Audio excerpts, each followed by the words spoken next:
Now that we're all dried off, let's get into rearming this PFD. In order to rearm your PFD, you need a rearming kit like this one.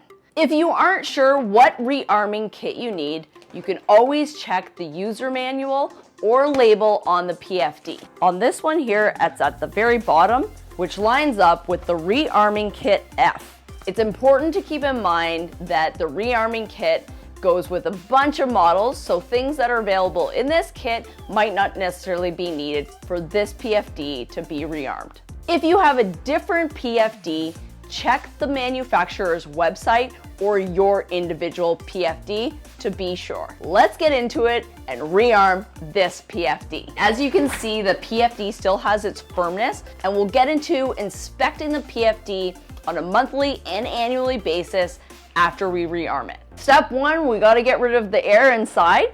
So you can see that this is the manual inflation. And if you take off the cap, like so, and turn the cap around, it's got a little nozzle here, and it can deflate as such. You can hear the air coming out of it. Nice big bear hug. You need to do this until the whole thing is empty. You want to lay the PFD flat out on the table, putting the cap back on the self-inflation valve.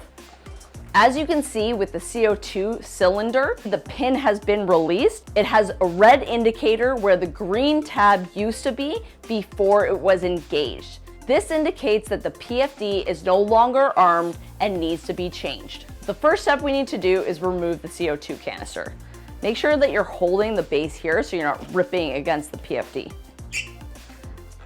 This is the empty cylinder, and it's interesting to see which one is full and which one is empty. There's two indications. The weight of them, it is very obvious that this one is the new one and this one has been used. You can also tell by the front point here, this one has not been punctured versus the one that has been used obviously has a hole in it because it has been engaged. Discard according to your city regulations on cylinder disposals. Before we put in the CO2 canister, you can see that the arming device has been opened. Make sure that the lever works nicely before rearming it, and that's pretty smooth there. There's a hole right here and a hole here where the green pin will go. And the next step is to put in the green pin. The green pin will go through the plastic casing as well as the metal arm.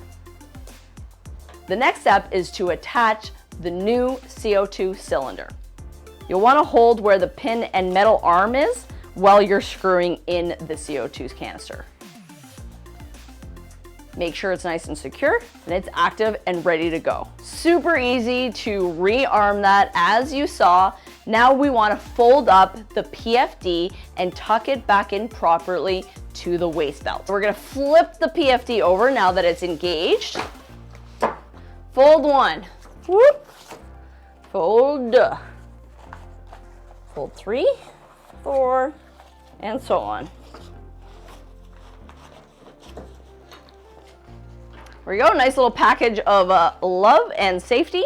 You're going to fold it in to the casing so the cylinder and the cord that will activate and pull the cylinder is at the bottom and easily accessible. As you can see, the cord is still on the bottom there, so when I'm wearing it again, it's easily accessible. And there you have it. It's rearmed and ready to go. But some important things to go over first. Making sure that you're checking your PFD before each use a couple times a month and annually. Let's dive in. The first thing to inspecting your PFD before use, and this is before you ever use it, is making sure that it has a whistle. This particular model does not come with a whistle, so as you can see, I've attached my own. In accordance to Transport Canada, a whistle is a legal requirement when out on the water. Before each use, you should be visually inspecting your PFD. That requires opening up the PFD.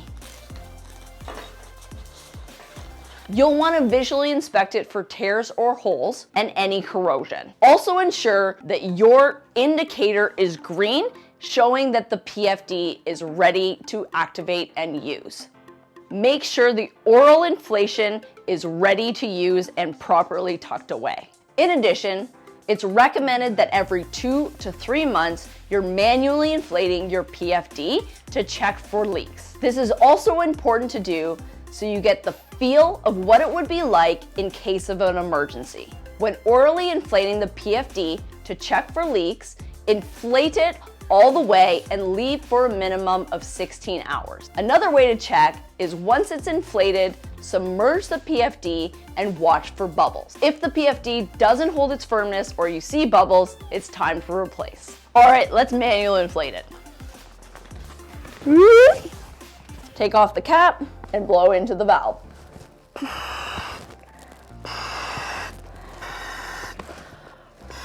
It holds the air if I stop from breathing and I'm getting a bit lightheaded, but if I'm in the water, I need to be treading water. Whew, that was about 50 seconds and 12 breaths. Keep that in mind, it's important to inspect that CO2 cartridge as well as only wear an inflatable PFD if you're a swimmer. Lastly, it's important to do a full inspection annually. This includes the visual inspections for rips, tears, holes, corrosion, inflating the vest, checking for leaks, and fully cleaning the PFD. Replace any parts as needed and record the annual inspection on your PFD. On the Mustang one, it has care instructions as well as a log for your annual inspection. Thanks for tuning in. See below for further resources and links. And thanks to Mustang Survival for sending me the rearming kit. Let me know if you have any questions, and if you like this video, give it a thumbs up and subscribe for more. Until next time, happy adventuring. Yow!